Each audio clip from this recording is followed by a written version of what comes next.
I'm here to talk about the pre-drywall walkthrough.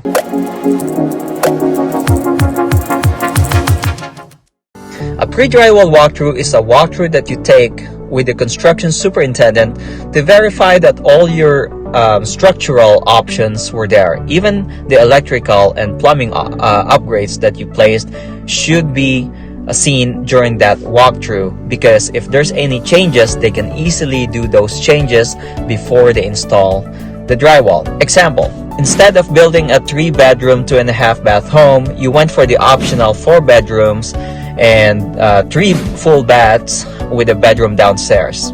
Instead of an office, you opted for a bedroom. You can verify there with the superintendent.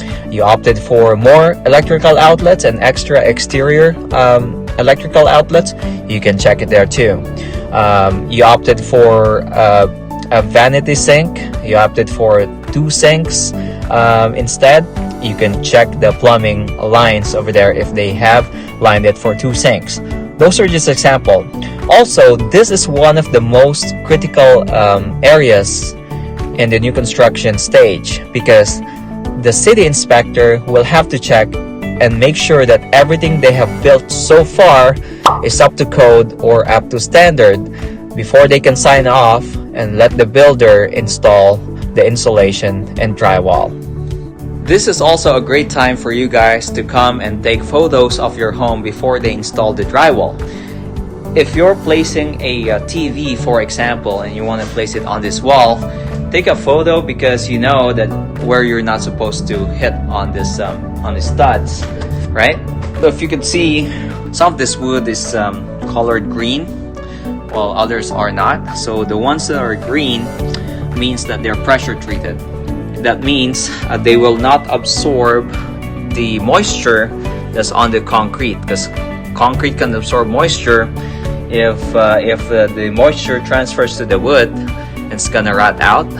This one, if it's pressure treated, it's not gonna absorb the water, so that's good. So let's say you want to install a huge chandelier on your bedroom. It's good to take a photo of that wiring they placed there, so your electrician knows if this can support the chandelier or if they're gonna change it out, also so they know where they can source out the power. Also, one of the fun things I'd like to see for a pre-drywall walkthrough are some of the dead spaces or voids, spaces that does not do anything. So like this one, there's like a small space here. If you want to put a secret storage there, you can. Same thing over here. There's spaces that are not being used. Sometimes you could tell the superintendent to place a door there. They can let you do it sometimes, but not every time. But at least you know. So in case you want to put some stuff in there later on, you want to install a door, you can. So if you're building a home right now, there can be a lot of delays. A typical 3-bedroom home can take 8 to 10 months from building to completion, before it will only take about 4 to 6 months. There are delays in manpower. There's delays in window material. There's delays in HVAC, plumbing, even paint and lumber. We're having a bunch of delays. Transportation also. There's not a lot of truck drivers who would transport materials from the port all the way here to Las Vegas. So it's important that you monitor the progress of your home on a weekly or monthly basis, and keep in touch with your realtor or the sales agent to see how the progress is doing. Especially say if you're renting a house, right, and you have to give a 60-day notice. What that 60 days, we don't know what status your house is yet. That's why it's important to keep contact.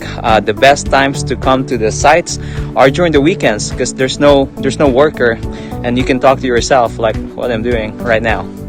If you have any questions with me, you can call me at 702-806-7192 or place a question on the comments below. Guys, have a great day. Goodbye.